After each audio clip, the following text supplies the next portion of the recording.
Hello students, I am Himati Pashine from Department of Chemistry and today's our topic is classification of dyes। इससे पहले video में हमने discuss किया है कि सिंथेटिक डाइस होते क्या हैं, ठीक है, कलर्स क्या होते हैं। जब कोई कंपाउंड रिएक्शन करता है या किसी रिएक्शन को परफॉर्म करता है तो उस कंपाउंड में कलर चेंजेस किस कारणों से होता है उसे हमने वीबीटी के थ्रू एक्सप्लेन किया है। आज हम देखेंगे कि डाई को किस बेसिस पे क्लासिफाइड किया गया है।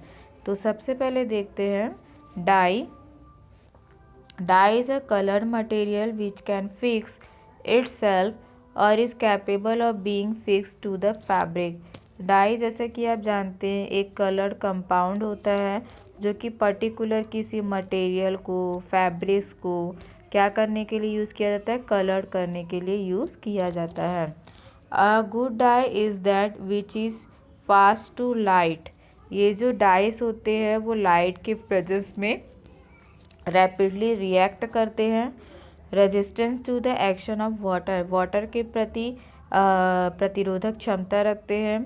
डाइल्यूट एसिड, एल्कली और organic solvent which are used in dry cleaning. जो इसके फॉर्म होते हैं as a dilute form, alkaloid form, organic solvent form, इसका यूज़ किस लिए किया जाता है, ड्राई क्लीनिंग में यूज़ किया जाता है। डाई को जनरली 2 पार्ट में क्लासिफाइड किया गया है। First according to their chemical constituent and second according to their application to the fibre. तो सबसे पहले देखते हैं इसका केमिकल क्लासिफिकेशन। केमिकल क्लासिफिकेशन क्या होता है? ऐसा क्लासिफिकेशन है कि यदि किसी डाई में 2 या 2 से ज़्यादा ग्रुप प्रेजेंट होते हैं तो उसका क्लासिफिकेशन कर पाना बहुत ही मुश्किल होता है, ठीक है। तो a die may contain 2 or more groups, so it is not possible to be classify it with a distinct group। इसे पर्टिकुलर ग्रुप में हम क्लासिफाइड नहीं कर सकते हैं। नेवरथलेस डाई में be classified as per colour causing. तो हम डाइस को किस बेस पे क्लासिफाइड कर सकते हैं? Nitroso, nitro, azo, azoic, diphenyl methane, triphenyl methane, acridine, indamine, azines, anthraquinone, indigoid etcetera के बेस पे हम क्या करते हैं, इसे क्लासिफाइड करते हैं। सेकेंड क्लासिफिकेशन आता है on the basis of according base classification, ठीक है। एप्लीकेशन के बेस पे इसे कैसे क्लासिफाइड किया गया? They are 4 ways in which a dye can form bandage with the fibre, ठीक है। जैसे कि covalent bond, ionic bond, hydrogen bond, van der Waals force etcetera. इस बेस पे हम इन्हें क्या कर सकते हैं, क्लासिफाइड कर सकते हैं। सिर्फ पहला पॉइंट ये आता है नेचर ऑफ फाइबर्स। फाइबर्स का नेचर कैसा होता है? Now a day fibre are made from 2 sources, natural और सिंथेटिक। आप सभी जानते हैं फाइबर जो है जनरली 2 तरीके से आइसोलेट किया जाता है, एज ए नेचुरल फॉर्म में नेचर के थ्रू या एज अ सिंथेटिक फॉर्म में से हम क्या करते हैं, आइसोलेट करते हैं। Fibre obtain from natural sources may be of vegetable origin और ऑफ एनिमल ओरिजिन। यदि हम फाइबर को नेचुरल सोर्सेस से ऑब्टेन करते हैं तो उसके सोर्सेस कौन कौन हो सकते हैं? या तो वेजिटेबल ओरिजिन्स हो सकते हैं या फिर एनिमल ओरिजिन्स हो सकते हैं। और या फिर fibre obtain synthetically are actually polymers, may be addition polymer और कंडेंसेशन पॉलीमर। फाइबर जो है यदि सिंथेटिकली ऑब्टेन करना है तो कैसे ऑब्टेन करेंगे? पॉलीमर्स के फॉर्म में।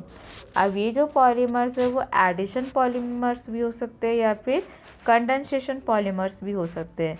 एडिशन पॉलीमर्स विच मीन्स जिसमें सेम मॉलिक्यूल्स पार्टिसिपेट करते हैं, कंडेंसेशन पॉलीमर्स विच मीन्स जिसमें डिफरेंट मॉलिक्यूल्स पार्टिसिपेट करते हैं।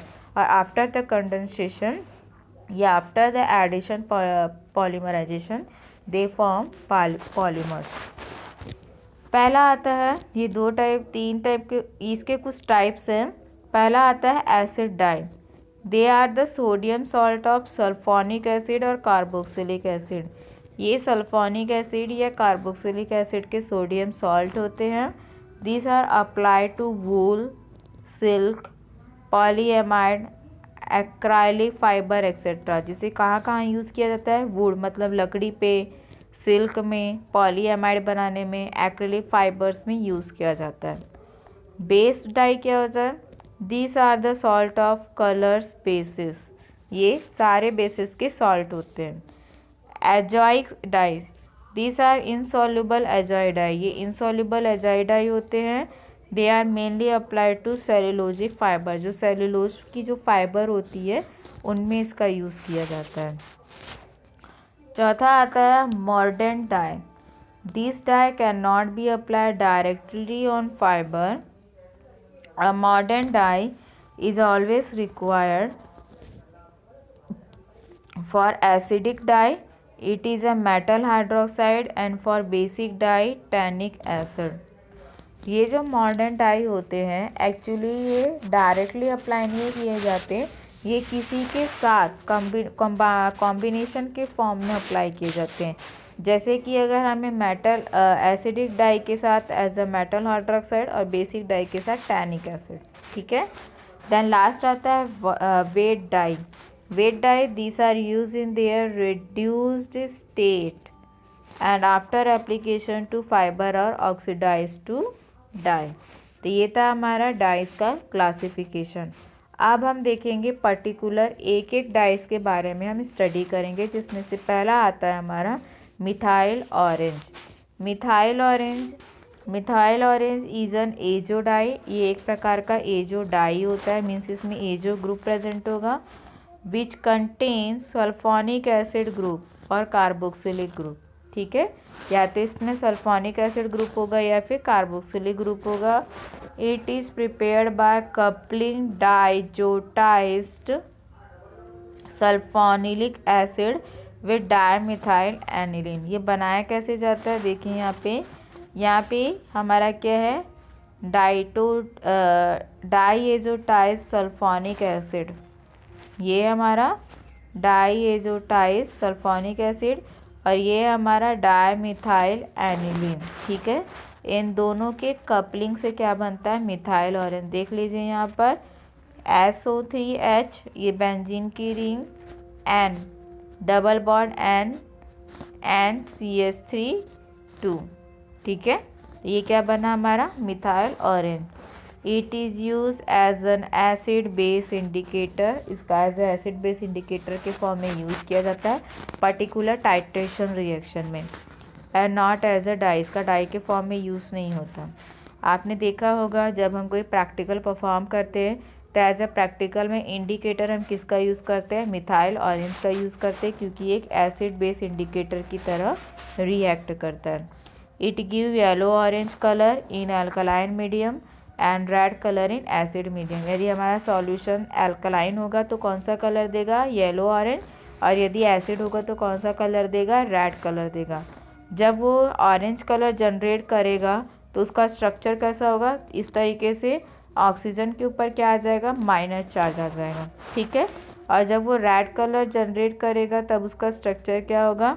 यहाँ पे बेंजीन रिंग में पाई बॉन्ड की पोजीशन क्या हो जाएगी? वो चेंज हो जाएगी। क्लियर है? अब this indicator is use for the acid base titration when weak base is neutralised by an acid. The best result are obtain at pH range 3.1 to 4.4। तो ये था हमारा मिथाइल ऑरेंज जो कि एक प्रकार का एजो डाई होता है, जो कि as a acid base titration में एज ए इंडिकेटर यूज़ किया जाता है। सेकेंड आता है Congo red is an example of disazo dye. ये डिसएजो डाई का एक एग्जाम्पल होता है and can be prepared by coupling tetra azotised benzidine with 2 molecule of naphthenoic acid. ये देखिए ये हमारा बेंजीडीन है, जिसका फॉर्मूला दे सकते हैं। 2 बेंजीन रिंग है जिसमें NH2 पैरा ग्रुप में प्रेजेंट है, ठीक है। किसके प्रेजेंस में ये रिएक्शन परफॉर्म कर रहे हैं? सोडियम सॉल्ट और या फिर HCl एसिड के प्रेजेंस में परफॉर्म करेंगे और क्या बनाएंगे, टेट्रा एजोटाइज्ड बेंजीडीन का फॉर्मेशन करते हैं, जिसका फॉर्मूला क्या है, Cl minus N2 positive 2 benzene N2 positive Cl। Clear है। तो इस तरीके से ये रिएक्शन परफॉर्म होती है। यहाँ पे देखिए ये जो हमारा टेट्रा एजोटाइज्ड बेंजीडीन है वो अगेन किससे रिएक्ट कर रहा है, सल्फोनिक एसिड के 2 मॉलिक्यूल से रिएक्ट करता है और यहाँ पे सल्फोनिक एसिड सल्फोनिक ग्रुप के 2 मॉलिक्यूल इस दोनों के एंड में और स्टार्ट में अटैच्ड हो जाते हैं। अब यहाँ पे देखिए इन एल्कलाइन सॉल्यूशन, ठीक है, it is red in colour and its sodium salt give cottons a red colour. Alkaline solution में ये येलो कलर के होते हैं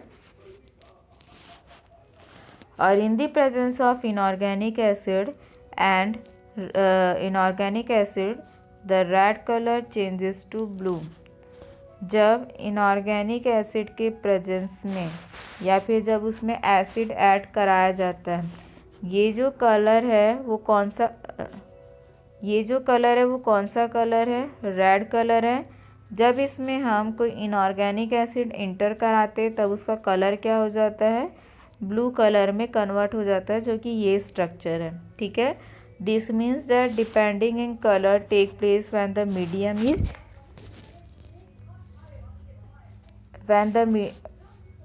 medium is made acidic.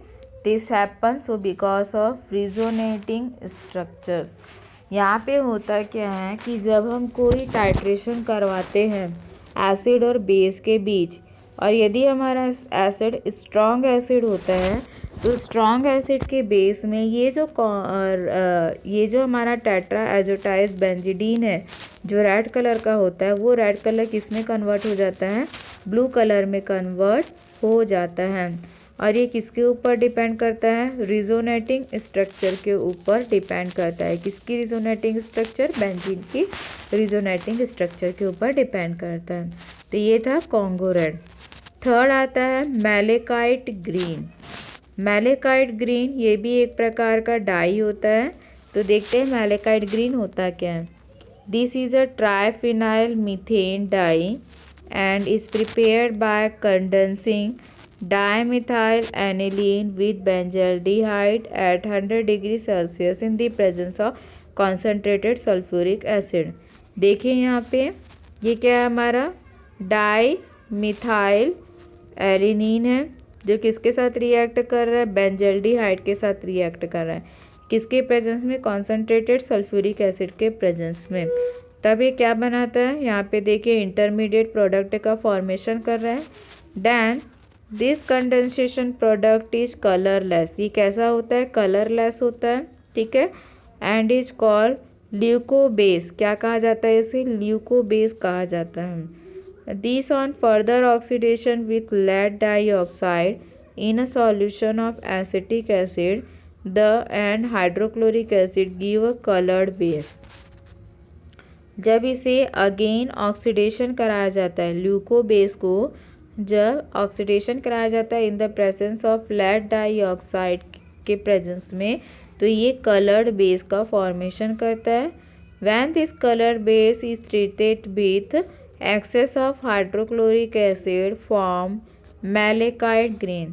जब ये कलर बेस हाइड्रोक्लोरिक एसिड के साथ परफॉर्म करता है तभी किसका फॉर्मेशन करता है, मैलेकाइट ग्रीन का फॉर्मेशन करता है। Wool and silk can be dyed directly by malachite green while for dyeing cotton the मॉडर्न टैनिन इज रिक्वायर्ड। वूल और सिल्क जो है उसको किसके थ्रू डाई किया जाता है, इस मैलेकाइट ग्रीन के थ्रू डाई किया जाता है। तो ये था हमारा मैलेकाइट ग्रीन। Thank you.